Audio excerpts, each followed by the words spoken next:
Assalamu alaikum. It's Warda Ali. Welcome to Psychic Learners Academy by Bia Baloch. We are starting our course Deal with Stress at Work and Personal Life through Resilience Skills. It's day 2. So let's start our day 2. ठीक है. तो हम बात करते हैं कि हमने किस तरह रिसाइलेंस को लर्न करना है. ठीक है. हमने डे 1 में पढ़ा कि रिसाइलेंस एक्चुअली में क्या होता है, हम किस तरह रिसाइलेंट हो सकते हैं, कुछ हमने स्ट्रेटजीज पढ़ी. ठीक है. तो अब जो है वो हम मजीद इसके बारे में पढ़ते हैं कि हम किस तरह रिसाइलेंस को लर्न करते हैं. तो हमने देखा था कि रिसाइलेंस जो है वो डिफिकल्टी से बाउंस बैक करना है.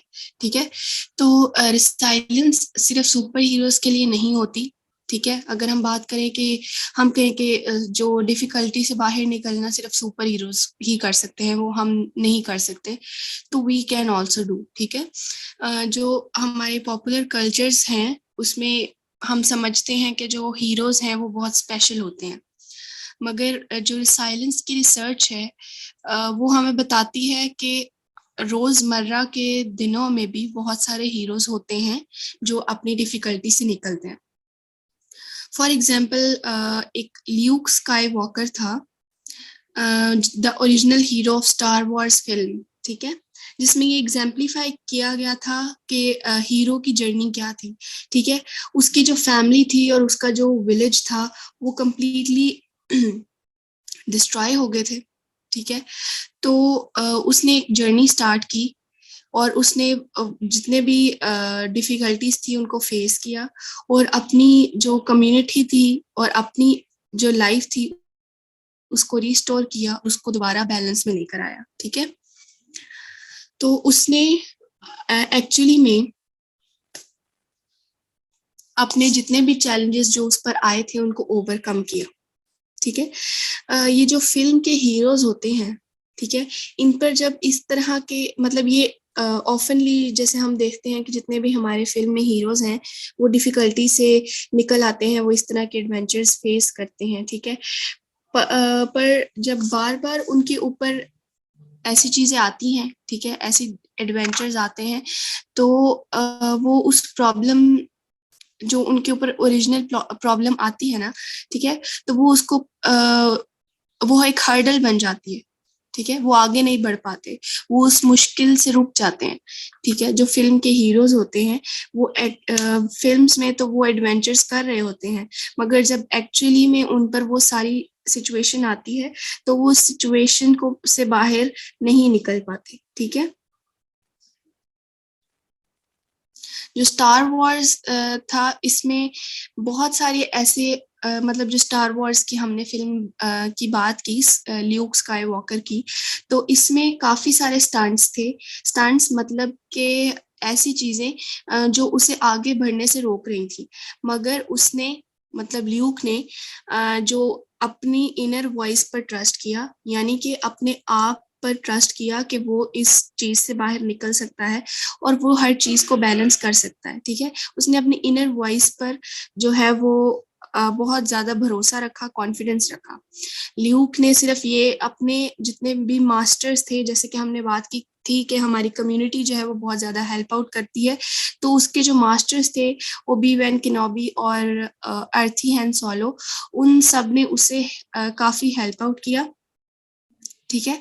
उसने ये भी लर्न किया कि किस तरह इनर स्ट्रेंथ और जो उसकी रिसोर्सेज हैं वो किस तरह उनको लर्न कर सकता है. उसने ये लर्न किया कि किस तरह अपनी फोर्स जो है उस पर ट्रस्ट किया जाता है.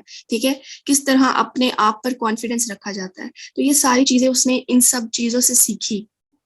ठीक है. ये जो लाइफ में उसका एक डिफिकल्टी आई थी उससे उसने ये सारी चीजें सीखी कि किस तरह वो उन चीजों से बाहर निकल सकता है, किस तरह वो अपने ऊपर ट्रस्ट रख सकता है, अपनी इनर स्ट्रेंथ और अपनी रिसोर्सेज को किस तरह वो यूज कर सकता है. इसी को जो साइकोलॉजिस्ट हैं वो सेल्फ एफिकेसी कहते हैं. सेल्फ एफिकेसी यानी कि आपका आपके ऊपर कॉन्फिडेंस होना, आपका आपकी एबिलिटी पर कॉन्फिडेंस होना कि आप एक टास्क कंप्लीट कर सकते हो. ठीक है. ये काफी कॉम्प्लेक्स स्किल है मतलब अगर इसे लर्न करने की बात की जाए तो ये बहुत कॉम्प्लेक्स स्किल है सेल्फ एफिकेसी डिवेलप करना, मगर ये लर्न की जा सकती है, ठीक है। और रिसाइलेंस को बिल्ड अप करने के लिए कि आप किसी डिफिकल्टी से आपको बाहर निकलना है, आपको बाउंस बैक करना है, तो उसके लिए आपको बहुत जरूरी है कि आप ये स्किल डिवेलप करें। सेल्फ एफिकेसी को डिवेलप करने में हमें फोकस और अटेंशन को भी देखना होता है, क्योंकि सेल्फ एफिकेसी है आपका आपके ऊपर बिलीफ होना, ठीक है। तो वो तभी हो पाएगा जब आप खुद पर फोकस या आपको फोकस या अटेंशन जैसी चीजें आती होंगी, ठीक है। जब आप किसी चीज पर अटेंशन ही नहीं दे पाते हो तो आप कैसे सेल्फ एफिकेसी डेवलप कर पाओगे, ठीक है। इसमें जो आपकी इंटरनल वॉइस है, मतलब जो आपका सेल्फ डाउट है, मतलब कभी कभार ऐसा होता है ना कि आप कहते हैं कि फॉर एग्जाम्पल आपने किसी बिजनेस में या आपने कभी लाइफ में कोई ऐसा काम किया हो जिससे सब आपको रोक रहे हो और आपने फिर भी वो कर दिया, ठीक है। ऐसा नहीं, बहुत कम लोग ऐसा करते हैं, क्योंकि हमारे अंदर एक सेल्फ डाउट होता है। हम कहते हैं कि जो हम सोच रहे हैं मे बी वो गलत हो, ठीक है। तो जो वो सेल्फ डाउट है उसको हमने एक साइड पर रखना है अगर हमें सेल्फ एफिकेसी को लर्न करना है, ठीक है। इसमें हमें जितने भी हमारी पास्ट सक्सेसेस हैं और जितने भी हमारे जो हमारे पास्ट में हमें जितनी भी सक्सेस हुई, एक तो सेल्फ एफिकेसी को डेवलप करने में वो सब चीज़ें हमारी हेल्प आउट करेंगी। फेलियर्स से जो जो बातें हमने सीखी हैं, फेलियर्स ने जो हमें चीज़ें सिखाई हैं, वो सब चीज़ें भी हमारी सेल्फ एफिकेसी को डेवलप करने में हेल्प करेंगी, हमारी फ्यूचर की सक्सेस के लिए हमें बहुत ज़्यादा हेल्प आउट करेंगी, ठीक है। अगर हम बात करें के रिसाइलेंस को लर्न करने के लिए कुछ स्टेप्स या कोई गाइड बुक है, तो ऐसा कुछ नहीं है, ठीक है। रिसर्च जो है वो कॉन्टिन्यूसली काम कर रही है रिसाइलेंस पे, ठीक है। और ये देखती है कि किस तरह हमने रिसाइलेंस बिल्ड अप करना है, कौन सी स्किल्स जो हैं एक दूसरे के साथ लिंक करती हैं और वो स्किल्स मिलाकर रिसाइलेंस बन सकता है, ठीक है। तो जिस तरह हमने सेल्फ एफिकेसी की बात की कि सेल्फ एफिकेसी जो है वो हमें और ज्यादा रिसाइलेंट बनाती है, तो ये जितनी भी स्किल्स और कैपेसिटीज हैं इनको हम डिवेलप भी कर सकते हैं, और अगर हमारे अंदर पहले हैं तो हम उन्हें इम्प्रूव भी कर सकते हैं, ठीक है। और ये सारी स्किल्स जैसे कि सेल्फ एफिकेसी है, जैसे कि कॉन्फिडेंस है, ये जैसी हमने सारी स्ट्रेटजीज पढ़ी थी कि मतलब जैसे कि हमने सारी जितनी भी स्ट्रेटजीज थी जो हमने डे 1 में पढ़ी कि सोशल नेटवर्क या हमारा जो फ्लेक्सिबल होना या हमारा ऑप्टिमिस्टिक होना या हमारा चेंज को एक्सेप्ट करना, हमारा नर्चर करना, प्रॉब्लम सॉल्विंग स्किल, ये सारी चीजें जब मिलाकर हम करेंगे ना तो ये हमारी रिसाइलेंस को बहुत ज्यादा इंक्रीज करेगी, ठीक है। ये हमारे रिसाइलेंस को इम्प्रूव करेगी, इंक्रीज करेगी, ठीक है। जब हम इन सब स्किल्स को मिलाकर जो है वो अपनी लाइफ को जो है वो हम कंटिन्यू रखेंगे। यहाँ पर आपका एक टास्क है, ठीक है, कि कौन सी स्किल्स हैं जो आपको लगती हैं कि मतलब वो आपको लगती हैं कि अगर डेवलप हो जाएं तो आप इजीली डिफरेंशिएट कर सकते हैं अपनी हेल्पफुल इनर वॉइस में और एक रेकलेस इम्पल्स में, ठीक है। इन दोनों में डिफरेंशिएट करने में कौन सी स्किल्स आपको हेल्प कर सकती हैं, ठीक है। आपने ये आप सर्च भी कर सकते हैं और जरूर मुझसे डिस्कस कीजिएगा। देन नेक्स्ट है कि लर्न इन्वेस्टिगेटिंग लर्न रिसाइलेंस, ठीक है। तो रिसाइलेंस जैसे कि हमने पहले पढ़ा था कि एक क्वेश्चन है कि क्या रिसाइलेंस तब से है जब से आप बॉर्न हुए हैं, ठीक है, जब से आप पैदा हुए हैं, या कोई ऐसी चीज है रिसाइलेंस जो आप लर्न करते हो जैसे जैसे आप बड़े होते हो, ठीक है। एक तो ये क्वेश्चन है। सेकंड ये बड़ा क्वेश्चन है जिसे हम इस कोर्स में कोशिश कर रहे हैं कि हम आंसर करें कि हम किस तरह रिसाइलेंस बन सकते हैं, ठीक है, किस तरह हम रिसाइलेंट बन सकते हैं। इस क्वेश्चन को इन फर्दर हम डिटेल में पढ़ें, इससे पहले हम ये डिस्कस करते हैं कि कौन सी अपॉर्चुनिटीज जो हैं, मतलब कौन सी सोर्सेज हैं रिसाइलेंस के, ठीक है, और किस तरह हम उन सोर्सेज को अप्लाई कर सकते हैं अपनी लाइफ पर। तो अगर मैं बात करूं सोर्सेज ऑफ रिसाइलेंस, मतलब और किस तरह हम उन्हें अप्लाई कर सकते हैं, तो हमने कुछ गोल्स पढ़े थे डे 1 में, ठीक है। जैसे हमारा एक गोल होना चाहिए, हमें कॉन्फिडेंस होना चाहिए, हमारा सोशल नेटवर्क होना चाहिए, हमें ऑप्टिमिस्टिक होना चाहिए, प्रॉब्लम सॉल्विंग स्किल होनी चाहिए, हमें चेंज को एम्ब्रेस करना आना चाहिए। तो वो सारी चीजें जो है ना, वो इसमें आती हैं कि हम किस तरह रिसाइलेंस को लर्न करें, ठीक है। और दूसरा, कौन सी स्किल्स होनी चाहिए, सोर्सेज रिसाइलेंस के क्या है। तो रिसाइलेंस को बिल्डअप करने के लिए हमारे अंदर हमारी पर्सनल स्किल्स होनी चाहिए, जिसमें क्या आ जाता है, पर्सनल स्किल्स में कौन कौन सी स्किल्स आ जाती हैं, आपकी सेल्फ एफिकेसी, आपका कॉन्फिडेंस, आपका गोल, ठीक है, आपके पॉजिटिव रिलेशंस होने चाहिए, यानी आपका सोशल नेटवर्क होना चाहिए, आपकी कम्युनिटी सपोर्ट होनी चाहिए, ठीक है, मतलब सोशल नेटवर्क, आपका सबके साथ पॉजिटिव रिलेशन होना चाहिए, आपकी कम्युनिटी सपोर्ट होनी चाहिए, आपका कल्चरल कनेक्शन होना चाहिए। तो ये सब चीजें जो हैं आपकी रिसाइलेंस की सोर्सेस हैं, और आप उन्हें किस तरह अप्लाई कर सकते हैं।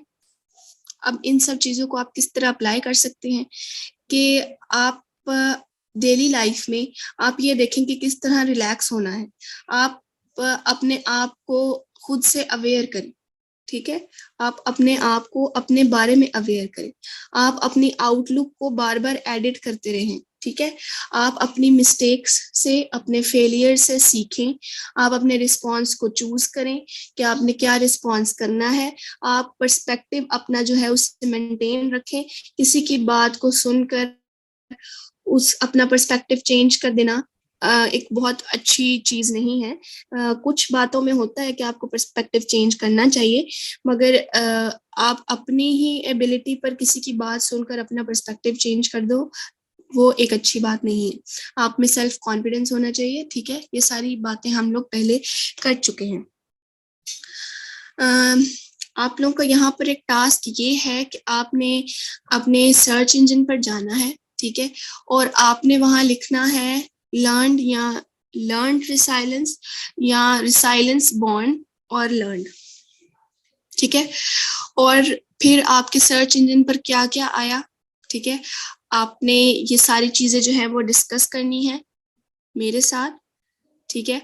और आपको क्या लगता है कि कौन सी स्ट्रैटेजीज, मतलब कौन सी स्ट्रैटेजीज आपने डिस्कवर की जब आपने ये चीज लिखी, रिसाइलेंस बॉन्ड और लर्न, जब आपने अपने सर्च इंजन पर लिखी तो आपको कौन सी स्ट्रैटेजीज मिली, और आपको क्या लगता है कि रिसाइलेंस बनने के लिए कौन सी चीजें लर्न करनी पड़ती है, ठीक है। ये आपका टास्क है और आपने मुझसे ये जरूर शेयर करना है। आगे हम बात करते हैं इकोलॉजीज ऑफ रिसाइलेंस। तो जैसे कि हमने बात की थी कि रिसाइलेंस एक इंडिविजुअल चीज नहीं है, वो एक कम्युनिटी वाली चीज है, ठीक है, एक एक कलेक्टिव चीज है। तो रिसाइलेंस आइसोलेशन में नहीं होती, डेवलप हो जाती, ठीक है, कि आप घर में बैठे हैं, आप बंद जगह पर हैं तो वहां रिसाइलेंस डेवलप हो जाएगा, ठीक है। इकोलॉजी ऑफ रिसाइलेंस को बिल्डअप करने का मतलब है कि दूसरों के साथ काम करना, इंश्योर करना कि आप दूसरों की, मतलब एक जब आप लोगों के साथ कम्युनिटी में मिलकर काम करते हैं तो जो दूसरे लोग हैं आपके साथ काम कर रहे हैं वो भी आपकी कैपेसिटी को इंक्रीज करते हैं, ठीक है, आपको रीइंफोर्स करते हैं, आपको बढ़ाते हैं, ठीक है। जब फॉर एग्जांपल कि आपको किसी काम में मुश्किल हो रही है, तो जब आपके साथ वाले लोग भी वो काम कर रहे हैं तो आप भी कोशिश करोगे कि आप उस प्रॉब्लम से बाहर निकलो, ठीक है। तो वो जो दूसरे लोग हैं वो भी आपके अंदर रिसाइलेंस इंक्रीज कर रहे हैं, आपकी कैपेसिटी आगे बढ़ने की, थ्राइव करने की, ठीक है, तो वो उसमें आपको हेल्प आउट कर रहे हैं। तो इसको कहते हैं इकोलॉजी ऑफ रिसाइलेंस, जैसे कि हमने पहले बात की कि पर्सनल और सोशल डायमेंशंस होती हैं रिसाइलेंस की, कि किस तरह कितना सपोर्टिव आपका नेटवर्क है, ठीक है, कि आप कोई भी चेंज आपकी लाइफ में आया है, आप उस कितनी आपके अंदर कैपेसिटी है कि आप उसे अडेप्ट कर लो, कितना आप चैलेंज को या चेंज को एम्ब्रेस कर लो, ठीक है। तो ये सारी आपकी जो पर्सनल और सोशल डायमेंशंस हैं, इसके बारे में हम बात कर चुके हैं। अब एक्चुअली में हम बात करते हैं इकोलॉजी क्या है। नेचुरल वर्ल्ड में इकोलॉजी एक ऐसी चीज है कि ये एक सेल्फ सस्टेनिंग या म्यूचुअली डिपेंडेंट सिस्टम है। क्या मतलब? यानी कि अगर कोई एक चीज चेंज होगी तो दूसरी चीज भी चेंज हो जाएगी, ठीक है। यानी कि कोई एक एलिमेंट इकोलॉजी का डिस्टर्ब हुआ तो वो जो डिस्टर्बेंस है उसके कॉन्सिक्वेंसेस दूसरे पर भी होंगे, ठीक है। तो इसकी जो सबसे बड़ी एग्जांपल है वो क्लाइमेट चेंज है। क्लाइमेट चेंज क्या है कि फॉर एग्जांपल जैसे हमारे पूरे वर्ल्ड में टेम्परेचर जो है वो इंक्रीज हो गया, या उसकी ऑल्ट्रेशन हो गई, या वेदर पैटर्न्स की ऑल्ट्रेशन हो गई, और वो किस वजह से हुई? वो मतलब एक डिस्टर्बेंस आई हमारे हमारी इन्वायरमेंट में, एक डिस्टर्बेंस आई, और वो डिस्टर्बेंस किस वजह से आई? व्हीकल्स की वजह से आई, ठीक है। वो उस डिस्टर्बेंस ने हमारा टेम्परेचर चेंज किया, हमारे टेम्परेचर के चेंज होने से हमारा वेदर पैटर्न चेंज हो गया, वेदर पैटर्न के चेंज होने से हमारे जो लिविंग पैटर्न्स थे वो भी अफेक्ट हुए, डिस्टर्ब हुए। तो क्या हुआ? एक एलिमेंट डिस्टर्ब हुआ, बाकी चीजें भी डिस्टर्ब हो गई, बाकी चीजों ने भी उसके कंसिक्वेंसेस को फील किया। एक और एग्जाम्पल है, ठीक है, जिससे मे बी आप फेमिलियर हो। अगर आप फेमिलियर नहीं है तो मैं आपको बता देती हूँ कि बी कॉलोनीज की डिवास्टेशन हुई थी पूरे वर्ल्ड में बाय टाइनी माइट्स, ठीक है। वो टाइनी माइट्स कौन थे? वेरोआ माइट था नाम, ठीक है। उन्होंने जो है वो बीज को इफेक्ट करना इस तरह स्टार्ट किया कि उन्होंने बीज को मतलब उनको वीकन करना शुरू कर दिया, उनकी लाइफ्स को शॉर्टन कर दिया, ठीक है, उनके अंदर डेथ कॉज करना शुरू कर दी, और हैवी वरोआ माइट इन्फेस्टेशन की वजह से जो बीज हैं वो क्रिपल्ड और क्रॉलिंग करना स्टार्ट कर दी गई, ठीक है।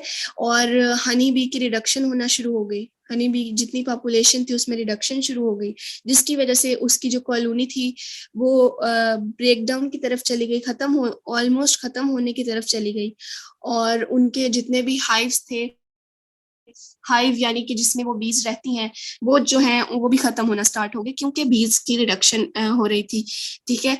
तो जैसे जैसे वो बीज की रिडक्शन होती गई, उसने हमारे फूड की प्रोडक्शन पर इम्पैक्ट डाला। किस तरह? सॉरी, किस तरह के जो हमारी बीज हैं वो पोलिनेशन बहुत ज्यादा हेल्प आउट करती हैं। सक्सेसफुल क्रॉप के लिए पोलिनेशन बहुत जरूरी है, यानी कि हमारा जो एग्रीकल्चर है वो डिपेंडेंट है बी की पोलिनेशन पर। तो जब बीज जो है वो कम होती है तो हमारा फूड की प्रोडक्शन भी कम होती गई, उस पर भी इम्पैक्ट पड़ा, ठीक है। तो इस तरह एक चीज का डिस्टर्ब होना हमारी दूसरी चीज पर भी इफेक्ट करता है, तो इसे हम इकोलॉजी कहते हैं। अब इकोलॉजी का हम यहाँ पर इकोलॉजी क्यों पढ़ रहे हैं? इकोलॉजी का रिसाइलेंस के साथ क्या काम है? तो इकोलॉजी में रिसाइलेंस एक ऐसी कैपेसिटी है, यानी कि वो जो रेजिस्टेंस आया है, जैसे अभी हमने क्लाइमेट चेंज की बात की है, जो हमने बी पॉपुलेशन की बात की, तो ये जो चेंज या डिस्टर्बेंस आई है उसको रेजिस्ट करना, उस वो जितना भी डैमेज इन्वायरमेंट में हुआ उसको रेजिस्ट करना और फिर उसको रिकवर करना, ठीक है। तो यहाँ पर भी रिसाइलेंस आ जाता है, ठीक है, हम उन चीजों से रिकवर कर जाते हैं।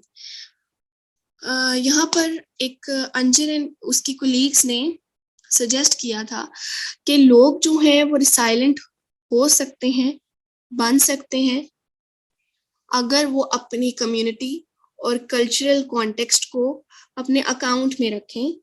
फॉर एग्जाम्पल, उसे अपने सामने रखें, अपनी कम्युनिटी और अपने कल्चरल कॉन्टेक्स्ट को साथ लेकर चलें, ठीक है, तो वो रिसाइलेंट बन सकते हैं। फॉर एग्जाम्पल, अंजर और उसकी टीम ने एक प्रोजेक्ट पर काम किया, ठीक है, जिसमें उन्होंने इंडिविजुअल और उसकी कम्युनिटी के ऊपर वर्क किया था। उनकी रिसर्च का मेन फोकस था कि वो कम्युनिटीज के अंदर इतनी कैपेसिटी लेकर आए कि वो जो है वो रेजिस्ट कर सकें, ठीक है। उन्होंने लोकल कम्युनिटीज में कैपेसिटी बिल्डअप की। किस तरह बिल्डअप की कि उन्होंने पेरेंट्स, जितने भी स्कूल्स थे, लोकल सर्विस ऑर्गेनाइजेशंस थी, उन सबको उन सब के अंदर जो है उन सब के साथ काम किया, ठीक है, कि वो यूथ जो रिस्क पर है उसको जो है उसके अंदर वो कैपेसिटी लेकर आए। जितनी भी पेरेंट्स और स्कूल्स और लोकल सर्विस ऑर्गेनाइजेशंस हैं, उनके अंदर ये कैपेसिटी लेकर आए कि वो यूथ जो रिस्क पर है वो उसको बचा सके, ठीक है, वो उसको रिकवर कर सके। उनके अंदर ये कैपेसिटी लेकर आए, ठीक है। उन्होंने जो यंग लोग थे उनके साथ भी काम किया कि उनके अंदर ये कैपेसिटी लेकर आए कि वो अपने रिसोर्सेज को इफेक्टिवली यूज करें, अपने अंदर की जो उनकी पर्सनल स्किल्स हैं, उनकी जो पर्सनल रिसोर्सेज हैं, उनको वो इफेक्टिवली यूज करें। यंग पीपल के साथ भी उन्होंने काम किया और जो और कम्युनिटी थी उसके साथ भी काम किया, और दोनों के साथ काम करके उसने जो है वो रेजिस्टेंस एक तरीका निकाला जिससे जो है वो उस सारे सिस्टम को सेव कर सके, जो यंग पीपल हैं और ये जो इन्वायरमेंट है उसका जो बैलेंस है उसको वो मेंटेन रखें। तो इस तरह उसने यंग पीपल्स को भी के अंदर भी कैपेसिटी बिल्डअप की और कम्युनिटी में भी जो है वो कैपेसिटी बिल्डअप की, और इस तरह अंजर और उसकी टीम ने एक इकोलॉजी ऑफ रिसाइलेंस का सिस्टम क्रिएट किया, ठीक है। अब हम ये देखते हैं कि हम क्या लर्न कर सकते हैं इस अप्रोच से रिसाइलेंस को, ठीक है। तो मोस्टली जो डिस्कशन होती है आर्टिकल्स में रिसाइलेंस के बारे में, जिस तरह आपने भी अपनी ऑनलाइन सर्चेज में आई होप आप लोगों ने सर्च किया होगा और आपने भी डिस्कवर किया होगा कि ज्यादातर जो रिसर्चेस हैं वो फोकस कर रही हैं कि हमने किस तरह स्ट्रेटजीज को डेवलप करना है, कौन सी स्ट्रेटजीज को हम यूज करके अपना रिसाइलेंस जो है उसे इनहेंस कर सकते हैं और उसे मेंटेन कर सकते हैं, ठीक है। किस तरह मेंटेन कर सकते हैं, किस तरह उसे इनहेंस कर सकते हैं, किस तरह डेवलप कर सकते हैं, ये सारी चीजें आपने मोस्टली आर्टिकल्स में देखी होंगी। तो इसको अचीव करने के लिए फॉर एग्जांपल हम मेडिटेट की जो है ना वो हम एक्सरसाइज लेते हैं, ठीक है। हम मेडिटेट करते हैं ताकि हम काम रहें, ठीक है। हम एक्सरसाइज करते हैं, हम अच्छा खाते हैं ताकि हम हेल्दी रहें। फॉर एग्जाम्पल कभी आपने देखा होगा, मे बी आप लोगों ने खुद भी ये फील किया हो कि जब आपको भूख लगी हो तो आपको गुस्सा आता है, ठीक है। तो इसका मतलब क्या है कि जब आप हेल्दी नहीं रहोगे तो वो सारी चीजें आपको इनडायरेक्टली इफेक्ट करेंगी। आपके अंदर इतनी एनर्जी नहीं होगी तो आप किसी डिफिकल्टी से कैसे बाहर निकलोगे। तो आप एक्सरसाइज करो, आप अपने आप को हेल्दी रखो, ठीक है। जैसे कि कभी आपने ईमेल भेजा हो किसी को, तो आप किसी भी कंपनी को, तो आप उससे पहले 3 दफा डीप ब्रेथ करते हो कि आपने ये ईमेल सेंड करना है, ठीक है। ये सारी स्ट्रेटजीज जो हैं ये हेल्पफुल हैं but for an individual activity, ठीक है। जरूरी नहीं है कि ये जितनी भी एक्टिविटीज मैंने आपको बताई हैं, मेडिटेट करना, हेल्दी रखना या डीप ब्रेथ वगैरह करना, ये आपको रिसाइलेंट बनाए, ठीक है। ये जरूरी नहीं है, ये एक इंडिविजुअल एक्टिविटी है। हमने बात की कि रिसाइलेंस इंडिविजुअल एक्टिविटी नहीं है, वो एक कम्युनिटी है, वो एक कलेक्टिव चीज है। तो ये जो 3 चीजें मैंने आपको बताई, ये आपको रिसाइलेंट, जरूरी नहीं है कि ये आपको रिसाइलेंट बनाए। ये इंडिविजुअली तो आपको हेल्प आउट कर सकती हैं, बट आपको अगर आप कलेक्टिवली बात करो, आपकी कोई कलेक्टिव प्रॉब्लम हो तो उसमें आपको हेल्प आउट नहीं करेंगे, ठीक है। तो इकोलॉजिकल अप्रोच का हमारी रिसाइलेंस की थिंकिंग के साथ का क्या मतलब है। तो इकोलॉजी की जो अप्रोच है वो हमें हेल्प आउट करती है कि हम रिसाइलेंस के बारे में किस तरह सोचें। ठीक है, इकोलॉजिकल अप्रोच अगर हम बात करें तो अगर हम सिंपल वर्ड्स में इकोलॉजिकल अप्रोच को डिफाइन करें तो इकोलॉजिकल अप्रोच एक फ्रेमवर्क है, यानी कि एक स्ट्रक्चर है कि हम एनिमल्स का उनकी इन्वायरमेंट के साथ बिहेवियर को पढ़ रहे हैं। इकोलॉजिकल अप्रोच क्या है कि हम एनिमल्स का उनकी इन्वायरमेंट के साथ बिहेवियर जो है उसको हम स्टडी कर रहे हैं। ठीक है, तो वो एक इकोलॉजिकल अप्रोच है। तो ये इकोलॉजिकल अप्रोच हमें किस तरह रिसाइलेंस बनाती है, तो ये इस तरह बनाती है कि इसमें हम जब डिफरेंट स्ट्रेटजीज को यूज करते हैं, उन सब स्ट्रेटजीज को इकट्ठा करके यूज करते हैं, तो उसमें एक effective system of resilience buildup होता है। जैसे कि मैंने आपको सारी स्ट्रेटजीज डे 1 में भी पढ़ाई थी कि आप कॉन्फिडेंस बिल्डअप करें, आपका एक गोल हो, आपका सोशल नेटवर्क हो, आप चेंज को एम्ब्रेस करें, आप ऑप्टिमिस्टिक रहें, प्रॉब्लम सॉल्विंग एबिलिटी आपके अंदर हो। तो ये सारी चीजें जब आप इकट्ठा यूज करेंगे इन सब स्ट्रेटजीज को, तो आपका जो रिसाइलेंस है उसका एक इफेक्टिव सिस्टम बन जाएगा। ठीक है, ये अप्रोच हमें ये भी बताती है कि रिसाइलेंस एक ऐसी चीज है जो हमने दूसरों के साथ मिलकर करनी है। ठीक है, वो एक ऐसी चीज है जो हमारी कम्युनिटीज और ऑर्गेनाइजेशंस में चेंज लाती है और हमारे अंदर भी चेंज लाती है। ठीक है, रिसाइलेंस एक ऐसी चीज है जो हम दूसरों के साथ मिलकर करते हैं। रिसाइलेंस एक ऐसी चीज है जो हमारे कम्युनिटीज ऑर्गेनाइजेशंस के अंदर चेंज लाती है, हमारे अंदर भी चेंज लाती है। और जब हम डिफरेंट स्ट्रेटजीज को यूज करते हैं तो एक इसका इफेक्टिव सिस्टम बिल्डअप हो जाता है। यहाँ पर आपका एक टास्क ये है कि आपने ये बताना है कि किस तरह इकोलॉजिकल अप्रोच टू रिसाइलेंस आपको डिफरेंटली सोचने का मौका देती है, या आपके अंदर किस तरह रिसाइलेंस जो है वो डेवलप करती है। इकोलॉजिकल अप्रोच आपने अपनी थॉट यहाँ पर मेरे साथ डिस्कस करनी है। उसके बाद हम अगर रिसाइलेंस के की आइडियाज और प्रिंसिपल्स देखते हैं, तो जैसे कि हम पहले भी पढ़ चुके हैं बहुत बार कि रिसाइलेंस जो है वो एक इंडिविजुअल प्रैक्टिस नहीं है, वो एक कम्युनिटी का पार्ट है। ये एक कॉम्प्लेक्स सेट ऑफ इंडिविजुअल्स हैं और सोशल फैक्टर्स हैं। ठीक है, रिसाइलेंस तब आती है जब इंडिविजुअल मिलते हैं और सोशल फैक्टर मिलता है, तो रिसाइलेंस अराइज होती है। तो अभी तक हमने क्या पढ़ा? रिसाइलेंस एक ऐसा प्रोसेस है, ठीक है, जिसकी तरफ हम काम करते रहते हैं, उसकी एक परमानेंट स्टेट नहीं है। फॉर एग्जाम्पल, अगर मैंने आपको कुछ स्ट्रेटजीज बता ली हैं तो आपने वो डिवेलप कर ली हैं, तो आपका श्योरिटी के साथ रिसाइलेंस जो है वो डिवेलप हो गया, वो एक परमानेंट स्टेट है, वो वैसे ही रहेगी, ऐसा नहीं होगा। आपको उसके लिए कॉन्स्टेंटली काम करते रहना होगा। ठीक है, हमें दूसरों के साथ मिलकर काम करना है, इसमें हमें अपने नेटवर्क को ग्रो करना है ताकि हम रिसाइलेंट बन सकें। रिसाइलेंस बाउंस बैक करना है डिफिकल्ट टाइम्स में। रिसाइलेंस जो है वो जनरेटिव और क्रिएटिव सॉल्यूशंस निकालना है आपके एवरीडे प्रॉब्लम्स के लिए, जब आप स्टेबल हों। जरूरी नहीं है अनस्टेबिलिटी में ही आप रिसाइलेंस को यूज करें। आप जो है लर्न करते हैं कि आपने किस तरह रिसाइलेंट वेज को यूज करके रिस्पॉन्ड करना है। ये इंडिविजुअल स्ट्रेटजीज नहीं है, ये आइसोलेशन में जो है वो बिल्डअप नहीं होती।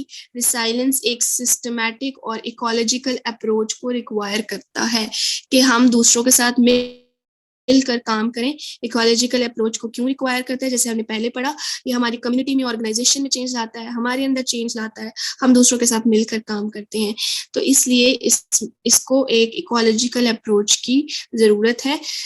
हमने ये पहले भी पढ़ लिया, एक्सप्लोर कर लिया कि कुछ स्किल्स और स्ट्रेटजीज जो हैं वो हमें जरूरत होती है जिससे हम रिसाइलेंट बनते हैं। पर्सनल भी होती हैं वो स्किल्स और प्रोफेशनली भी वो स्किल्स होती हैं। अब एक जो इम्पोर्टेंट बात ये है कि रिसाइलेंस जो है वो एक ऑन गोइंग प्रोसेस है, वो इंडिविजुअली अकर नहीं होता, ठीक है। सपोर्टिव कम्युनिटीज के अंदर, इकोलॉजीज के अंदर जो नेटवर्क होता है उसमें वो रिसाइलेंस जो है वो बिल्डअप होता है। अब आप अपने लाइफ एक्सपीरियंस को देखें, ठीक है, ये आपका टास्क है। आपने अपने लाइफ एक्सपीरियंसेस को देखना है जब आपने डिफिकल्ट टाइम्स को फेस किया, और आपने ये देखना है कि आपने अपनी इनर रिसोर्सेस को कितना यूज किया, आपने दूसरों की स्ट्रेंथ को कितना यूज किया, और किस तरह ये दोनों चीजें जो हैं, ये दोनों एक्सपीरियंसेस आपकी इनर वॉइस के और आपकी स्ट्रेंथ ऑफ अदर्स, ये दोनों एक्सपीरियंसेस किस तरह कंपेयर होते हैं, ये भी आपने बताना है, ठीक है। You have to discuss. यहाँ पर आपका एक क्विज भी है जो आपको प्रोवाइड कर दिया जाएगा। So thank you so much